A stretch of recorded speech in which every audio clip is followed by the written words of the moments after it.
राजवीर एक बहुत बड़ी हवेली में रहता था।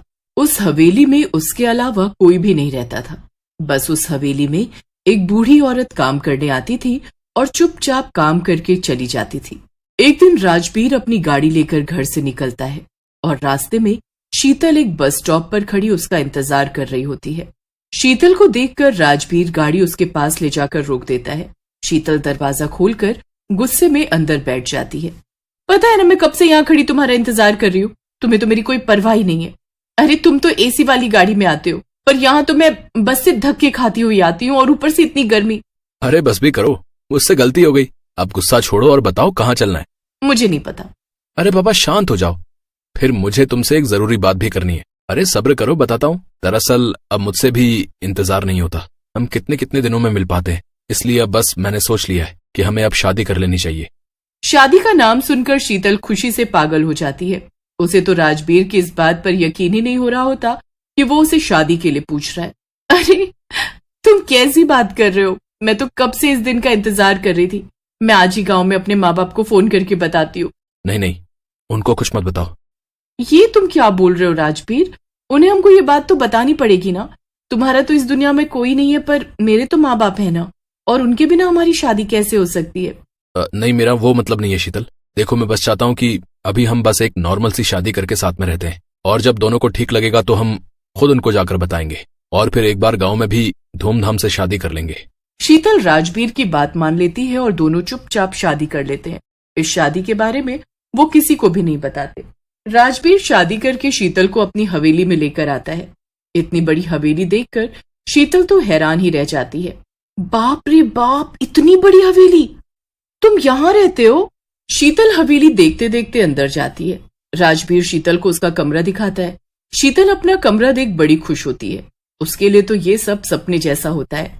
राजवीर और शीतल दोनों आराम से सो रहे होते हैं, पर थोड़ी देर बाद शीतल की अचानक आंख खुल जाती है और फिर उसे काफी देर तक नींद नहीं आती। शीतल बार बार करवट बदलती रहती है, पर उसे चैन ही नहीं पड़ रहा होता। मुझे तो नई जगह पर जल्दी से नींद ही नहीं आती। राजवीर भी अभी तो सो रहा है, क्या करूं अब मैं? एक काम करती हूँ, जब तक सोकर उठेगा तब तक मैं हवेली देखकर आ जाती हूँ। शीतल उठकर हवेली देखने चल देती है। शीतल सब कुछ देखकर बड़ी खुश हो रही होती है। चलते चलते शीतल को सामने एक बड़ा सा दरवाजा दिखता है। शीतल को वो दरवाजा बड़ा ही अलग सा लगता है। वो उस दरवाजे के पास जाती है और जैसे ही उसे खोलती है, उसमें से एक हाथ बाहर आता है और शीतल का हाथ पकड़ लेता है। शीतल बहुत डर जाती है। डर की वजह से उसके गले से आवाज ही नहीं निकल पा रही होती। वो बार बार चिल्लाने की कोशिश करती है, बार बार पीछे मुड़कर देखती है और अपना हाथ छुड़ाने की कोशिश करती है, पर वो हाथ शीतल को छोड़ ही नहीं रहा होता। अरे शीतल, तुम यहाँ क्या कर रही हो? मैं तुमको पूरे घर में ढूंढ आया।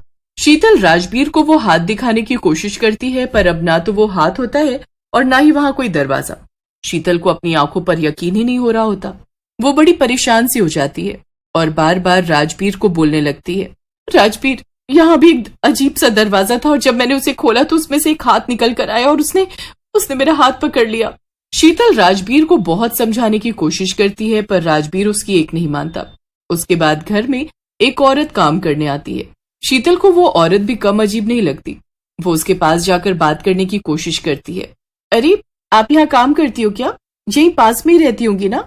आपका नाम क्या है वैसे? वो औरत शीतल के सवालों का कोई जवाब नहीं देती। अरे मैं आपसे बात कर रही हूँ, आपको सुनाई नहीं देता क्या? आप कुछ बोल क्यों नहीं रही? वो तो एक बार भी शीतल की तरफ नहीं देखती। शीतल को वो औरत बड़ी अजीब लगती है। वो जल्दी से राजवीर के पास जाकर उसे बताती है। अरे उसे ना तो सुनाई देता है और ना ही वो बोल पाती है और ना ही उसे दिखाई देता है। क्या? फिर वो ये सब काम इतने अच्छे से कैसे कर लेती है? राजवीर घर से बाहर चला जाता है और शीतल पूरे घर में अकेली होती है। पूरा दिन वो बस यहाँ से वहां घूमकर अपना वक्त गुजार रही होती है। शीतल जब बालकनी में खड़ी होकर बाहर की ठंडी ठंडी हवा ले रही होती है तो उसे नीचे उसकी नौकरानी दिखती है, जो पेड़ के साइड में खड़ी होकर किसी से बातें कर रही होती है। शीतल जल्दी से नीचे भागती है और बगीचे में जाकर देखती है तो वो औरत बगीचे की सफाई कर रही होती है। अभी तुम किसी से बातें कर रही थी ना? मैंने अभी देखा था तुमको। वो औरत बस बगीचा साफ करती रहती है। शीतल को उससे बहुत चिढ़ होने लगती है। वो गुस्से में आकर उस औरत को पकड़कर हिला देती है। क्या कर रही थी तुम यहाँ? किससे बात कर रही थी? मैं कैसे समझाऊं इसे? ये सुन भी नहीं सकती और ना मेरे इशारे देख सकती। क्या मुसीबत है। वो औरत अभी भी सफाई और शीतल वहां से गुस्से में चली जाती है। देखते ही देखते शाम हो जाती है और अंधेरा होने लगता है। शीतल अब पूरे घर में अकेली होती है। वो आराम से घर में घूम रही होती है कि उसे फिर से वो दरवाजा दिखता है। शीतल इस बार और भी ज्यादा डर जाती है। उसकी सांसें ऊपर नीचे हो रही होती है। थोड़ी देर पहले तो यहाँ कुछ भी नहीं था, आखिर ये दरवाजा मुझे बार बार क्यों दिख रहा है? क्या है इसके पीछे? मैं जाकर देखूं या नहीं? शीतल के मन में बड़ी दुविधा होती है, पर वो हिम्मत करके उस दरवाजे के पास जाती है। दरवाजा अपने आप खुल जाता है। शीतल घबराई हुई उस दरवाजे के अंदर एक कदम रखती है। अंदर एकदम अंधेरा होता है और तभी दरवाजा पीछे से बंद हो जाता है। खोलो, कोई खोलो इसे, कोई है? कोई सुन पा रहा है मुझे? प्लीज खोलो इसे, कोई तो खोलो। शीतल जोर जोर से चिल्ला रही होती है कि तभी पीछे से वही हाथ उसके कंधे पर होता है। शीतल डर कर एकदम पीछे मुड़ती है तो उसके सामने अंधेरे में एक चुड़ैल का चेहरा साफ चमक रहा होता है। मैं तुमको कुछ दिखाना चाहती हूँ, आओ मेरे पीछे आओ। शीतल को कुछ समझ नहीं आ रहा होता। उस चुड़ैल के पीछे जाने के अलावा उसके पास कोई रास्ता नहीं होता। वो डर डर कर खड़ी होती है और हिम्मत करके उस चुड़ैल के पीछे जाती है। शीतल को उस रास्ते पर एक औरत की लाश दीवार पर लटकी हुई मिलती है और फिर उसके बाद दूसरी औरत की लाश होती है। शीतल हिम्मत करके आगे बढ़ती जाती है और मन ही मन भगवान का नाम लेती रहती है। अरे ये क्या, मैं बाहर कैसे आ गई? मैं तो अभी उस दरवाजे के अंदर थी और फिर चलते चलते अपने आप बाहर आ गई। शीतल के मन में हजारों सवाल होते हैं। उसे पहले दिन से वो हवेली और उस हवेली में काम करने वाली औरत अजीब ही लग रहे होते हैं। रात को राजबीर जैसे ही घर आता है तो शीतल राजबीर से बोलती है, मुझे तुमसे कुछ बात करनी है। राजबीर बाथरूम में चला जाता है और शीतल अलमारी से राजबीर के कपड़े निकालने लगती है। जब शीतल राजबीर के कपड़े निकाल रही होती है तभी कपड़ों के ढेर से बिल्कुल वैसी चुन्नी नीचे गिर जाती है। उस चुन्नी को देखकर शीतल को सारी लाशें याद आ जाती हैं। वो उस चुन्नी को हाथ में लेकर बस देखती रहती है कि तभी पीछे से राजबीर उसे आवाज देता है।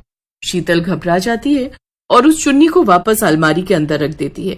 राजबीर खाना खाकर सो जाता है। शीतल रात को बालकनी पर खड़ी आसमान की तरफ देख रही होती है कि तभी उसे याद आता है कि कल तो अमावस है।